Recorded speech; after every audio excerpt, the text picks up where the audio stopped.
This is Phil Waters, Master Electrician. Today we're going to talk about an arc fault circuit breaker, how it operates, how it functions, and we'll even perform a test trip to see if it's functioning correctly. So here we have our test panel set up, and we've installed a 20 amp combination arc fault circuit breaker. This is an electronic circuit breaker that will detect series and parallel arcs, ground fault, and short circuit current. This device has a built-in electronic circuit board, and basically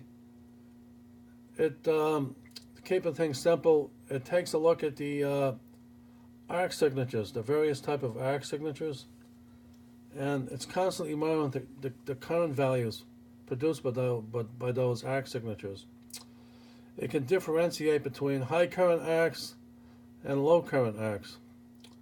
Now this circuit is connected and we are tied in to a receptacle outlet. Our meter is ready to go, so we're going to test this device to see what the breaker will trip out at. Our meter is set on RCD trip current at 100 milliamps, so we'll test this device. Okay, the arc fault is tripped at 30 milliamps. We'll go ahead and reset.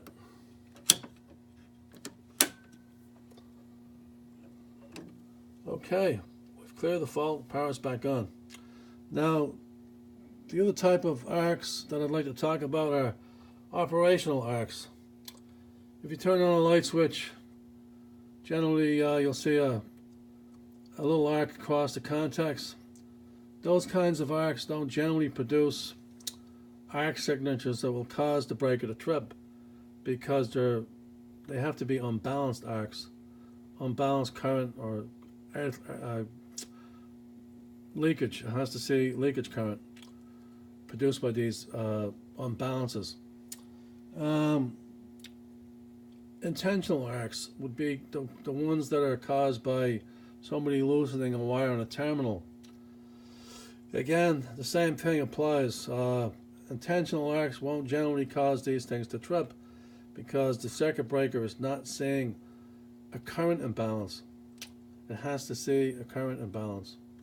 In many ways, it's kind of similar to the way GFCI circuit breakers work. They're looking for current imbalances and leakage current. This technology is different, of course, and it has a very sophisticated circuit board inside that looks at waveforms and arc signatures. Now, the other issue that can also affect the performance of these circuit breakers is high impedance. High impedance is found in a lot of the circuits throughout the homes, and high impedance will create voltage drop problems.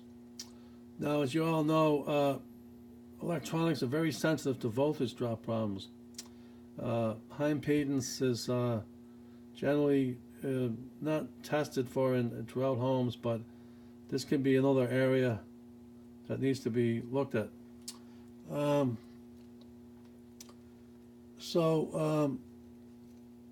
Power problems, voltage drop is quite a problem in some of the homes I've checked. We need to keep voltage drop down around 5% as recommended.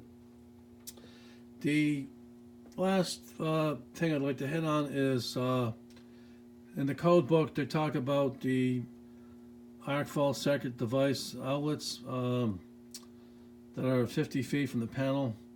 And again, they put that in there because these devices have to rely on low impedance. If there's not enough, if the impedance is too high, it will reduce the amount of available short circuit current that would cause a circuit breaker to trip. And so this is another problem that you got to keep in mind. And I know there's been a lot of discussion out there amongst electricians, etc. And I'd like to take the time taking the time to listen to this video. Thank you.